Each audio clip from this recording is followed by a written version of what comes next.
In this lesson, we're going to be looking at some new ideas for soloing that are quite easy to understand. First of all, let's define what a solo is. A solo, I would say anyway, is the instrumental portion of a song. It's usually in the middle, but it could be at the beginning or at the ending. Now, a solo itself is made up of individual musical sentences which I refer to as phrases. And there are two types of phrases, just like chord notes and passing notes.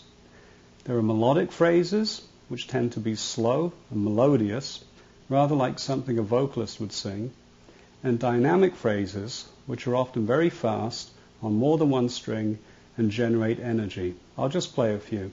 Here's a simple melodic phrase, like the one we did earlier. Could be as simple as just a chord note held like that. A dynamic phrase is usually quicker.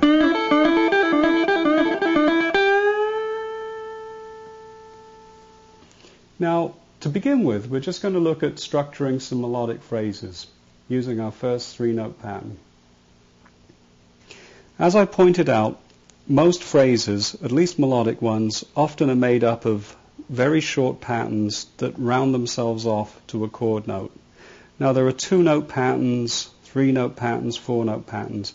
If we get anywhere beyond a five- or six-note pattern, we're starting to play dynamic leads. So we're only concerned with creating some very simple phrases made up of a two, a three, or a four-note pattern in this section. So we're going to look at a three-note pattern first. It doesn't matter if it's made up of which chord notes or passing notes, as long as you understand that it should resolve itself onto a chord note to give a sense of completion to the phrase, just like when we did the three notes and went to the bend, and then we did the three notes and dropped to here, and then we went to there. I'm going to be playing now that three-note pattern, creating three different melodic phrases with a different type of backing rhythm, which is more of an early style blues, which has more of a rhythmic component to the other one we used.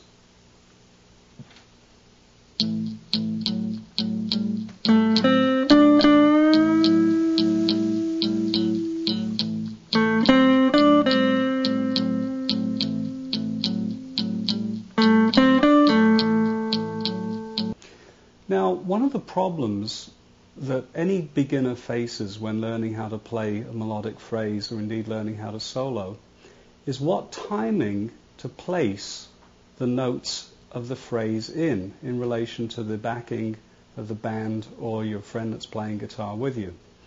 Now, the timing, if you think about it, is half the problem in terms of the equation of a phrase.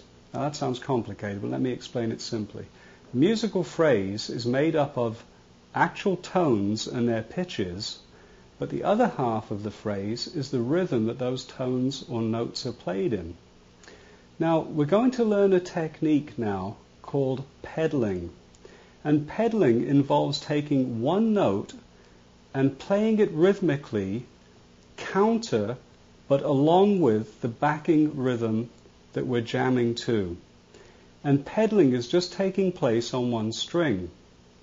It's a lot like a person on a skateboard, if you really need an analogy, who's going at a moderate speed on a flat part of road, and they dangle their foot over and make one pass with the other foot to keep them in motion, and then they may do two hits again, maybe wait a bit, coast a bit. I'll demonstrate. You'll get a better idea this way.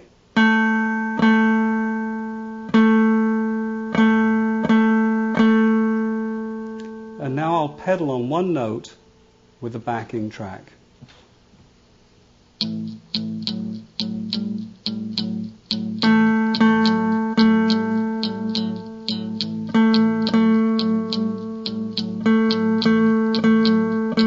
So all I'm doing really is moving one note through time. Rather than playing one note, letting it eventually die out on me, I just keep it going.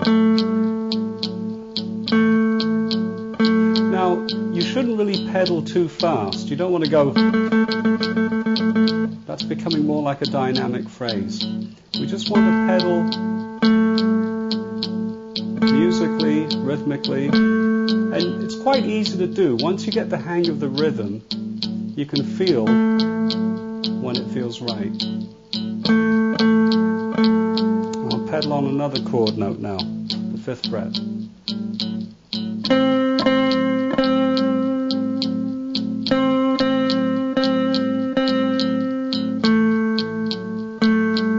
I'm almost making up a very basic solo, just using 2 notes and pedaling on them. Now, we're going to look at how to place those 3 notes. Now, if you were to take those 3 notes in our pattern to form our phrase, a good question would be, well, how do I know when to play those 3 notes in time with the backing rhythm? How do I know when to begin the phrase? Or if I've begun the phrase, how do I know how to play them in different timings? For example, I can take those 3 notes, and instead of playing them straight, like 1, 2, 3, I can hold the first note back a little bit, give it that kind of rhythmic inflection, or I could go, or I could hold the last note with a slight emphasis on it. So you can see, just out of that 3-note pattern alone, there are different ways of playing it rhythmically. And that is quite a problem for anyone starting out learning to jam and making up leads. So what we're going to do is we're going to set up a pedal note on the first note of our 3, which is the 7th fret, 4th string. And we're going to pedal on that note. When you're comfortable pedaling and you've got a nice counter rhythm going, and I'm going to point something out here, if the rhythm is going like this, you don't want to pedal like, obviously that would sound very dull and boring. You want to create counter rhythms, but still be in time. Play in and off the beat and around the beat, but in time with the backing track. Now, what we're going to do is set up that first note of the 3. We're going to pedal on it, and when you feel like the timing is fine, on your next pedal note, you're going to spontaneously start your 3-note pattern, and in this case, we'll decide to round it off to a bend. So one more time, pedal on the first note. When you feel like you've got a nice rhythm running along, hit the next pedal note. That's the start of your 3-note pattern.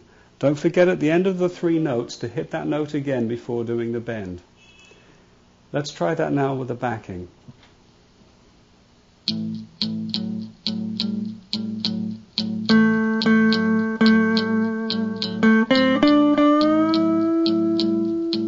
Again.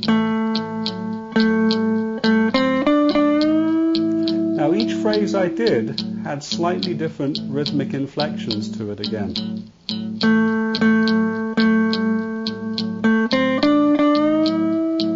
There's another one. Now I'll end on a different chord note. I'll start off with my pedal.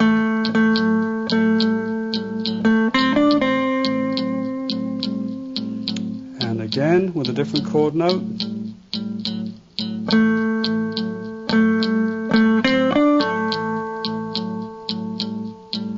I think one of the problems is if you're pedaling along and you get too self-conscious and too worried about which note you're going to begin the phrase on, you might kind of not get the feel that you want. So part of the thing with playing leads is to be as relaxed as you can and sort of enjoy yourself. Think, yeah, this sounds cool. I'm just playing one note. Don't underestimate the fact that one note isn't too complicated. It actually sounds good.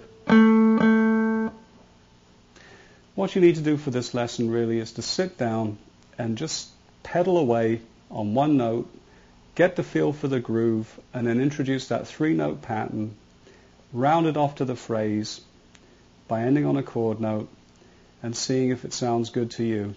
I'm sure it will. Good luck.